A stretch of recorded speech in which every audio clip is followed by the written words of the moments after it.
File చేసినటువంటి పరిస్థితి, అక్కడ ఉన్నటువంటి ఎవరైతే సిబ్బంది ఇచ్చే అవకాశం ఏమైనా ఉందా? ఇచ్చినటువంటి ఏమైనా వార్తలు ఏమైనా కనిపిస్తున్నాయి మనకి? కొద్దిసేపటి క్రితమే మేడిపల్లికి సంబంధించి మేడిపల్లి పరిధిలో ఉన్నటువంటి పోలీస్ స్టేషన్ పరిధిలోకి వస్తుంది ఈ తీన్మార్ మల్లన్న ఆఫీస్ ఉన్నటువంటి ఏరియా. ఈ దాడి జరగడంతో పాటు అక్కడ ఆఫీసుని ధ్వంసం చేయడం, అట్లాగే అక్కడ ఉన్నటువంటి వారిపై కూడా దాడి చేసే ప్రయత్నం జరుగుతున్న నేపథ్యంలో ఆందోళనకారులను హెచ్చరించేందుకు తీన్మార్ మల్లన్న ప్రస్తుతం ఎమ్మెల్సీగా ఉన్నారు కాబట్టి ఆయనకు ఒక గన్మెన్ కూడా ఉన్నారు. ఆ గన్మెన్ 5 రౌండ్ల పాటు గాలిలో కాల్పులు జరిపినారు. దానికి సంబంధించి ఆందోళనకారులను కంట్రోల్ చేయడంలో భాగంగా వారిని హెచ్చరించేందుకు ఈ విధంగా చేసినట్టుగా కూడా తెలుస్తుంది. దీనికి సంబంధించి ఇప్పటి వరకు అయితే మేడిపల్లి పోలీస్ స్టేషన్ లో ఫిర్యాదు అందాల్సి ఉంది. దానికి సంబంధించి ప్రస్తుతం అయితే అక్కడ పరిస్థితిని అదుపులోకి తెచ్చే ప్రయత్నం అయితే కొనసాగుతుంది. ఈ ఘటన కొంత సద్దుమణిగిన తర్వాత పోలీస్ స్టేషన్ కంప్లైంట్ చేసే అవకాశం ఉంది రాజశేఖర్. అయితే ఏదేమైనప్పటికీ ఇట్లాంటి భౌతిక దాడులు జరగడం అనేది, అట్లాగే తీన్మార్ మల్లన్న ఒక మీడియా సంస్థను కూడా తాను సొంతంగా నిర్వహిస్తున్నటువంటి పరిస్థితి ఉంది. దాంతో పాటు కాంగ్రెస్ పార్టీలో కూడా ఎమ్మెల్సీగా కూడా ఉన్నారు, అధికార పార్టీకి సంబంధించి ఎమ్మెల్సీగా కూడా ఉన్నారు. ఈ భౌతిక దాడులకు సంబంధించి రాజకీయ విభేదాలు ఉన్న నేపథ్యంలో భౌతిక దాడులు మాత్రం కొంత ఆందోళన కలిగించేటువంటి పరిణామంగానే చూడాల్సి వస్తుంది. ఈ సమయంలో లోపల మల్లన్న కూడా ఉన్నారు, ఆయనపై కూడా దాడి జరిగింది. దాదాపుగా 60 మంది వచ్చినట్లు కొన్ని వార్తలు వినిపిస్తున్నాయి. దీనికి సంబంధించి అప్డేట్స్ అని ఉన్నాయి. ఆ టైంలో మల్లన్న లోపల ఉన్నారా? మల్లన్నతో పాటు అక్కడ రెగ్యులర్ గా జరిగేటువంటి ఆయన తన కార్యాలయంలో పనులు చేసుకుంటున్నటువంటి పరిస్థితి ఉంది. ఆ నేపథ్యంలోనే ఈ దాడి జరిగినట్టుగా తెలుస్తుంది. అకస్మాత్తుగా వచ్చినటువంటి కార్యకర్తలు, ఏదైతే జాగృతి కార్యకర్తలు ఈ దాడికి పాల్పడిన నేపథ్యంలో పరిస్థితిని అదుపులోకి తెచ్చేందుకే ఈ కాల్పులు కూడా జరుగుతున్నట్టుగా తెలిసింది.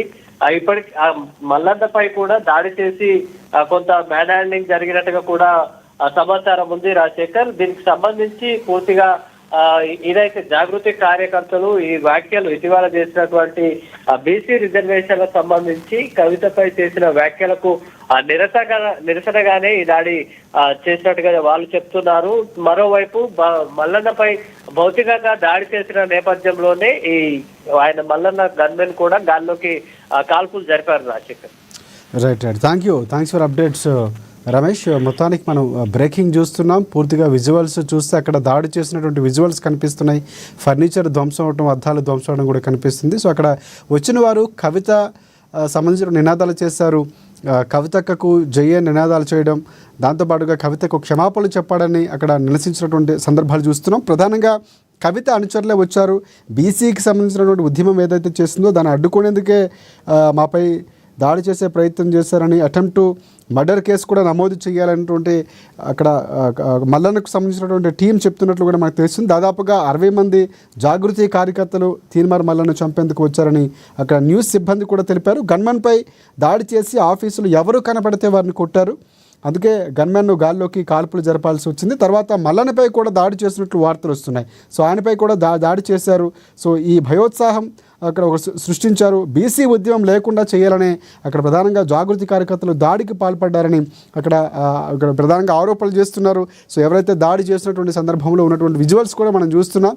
సో అక్కడ ఎందుకు దాడి జరిగింది అనేటువంటి అంశానికి సంబంధించి మొన్న బీసీ అంశం ఏదైతే 42% రిజర్వేషన్ల అంశమే ప్రధానంగా అజెండాగా కనిపిస్తుంది. గతంలో కూడా తీన్మార్ మల్లన్న ఆఫీస్పై దాడులు జరిగాయి. ఆయన ఎమ్మెల్సీ అవ్వటం, తర్వాత పార్టీ సస్పెండ్ చేసినటువంటి సందర్భాలు, ఇదే బీసీ అంశంపై ఆయన విభేదించడం, పార్టీ క్రమశిక్షణ చర్యలకు అక్కడ పాల్పడినటువంటి పరిస్థితి. సో అతిక్రమించి మాట్లాడిన తర్వాత వేటు వేసింది. సో ఆయన బయటకు వచ్చారు. కానీ ఇప్పుడు కవిత అంశాన్ని గతంలో చాలా సందర్భాల్లో కవితపై విమర్శలు చేశారు. కానీ ఈ దాడికి సంబంధించి భౌతిక దాడులు సరైనవి కావు అనేటువంటి వ్యాఖ్యలు కూడా వినిపిస్తున్నాయి. సో అక్కడ దాడి చేసింది ఎవరు, ఎంతమందిపై కేసులు నమోదు చేసే అవకాశం ఉంది, ఇవన్నీ కూడా అప్డేట్స్ తెలియాల్సి ఉంది.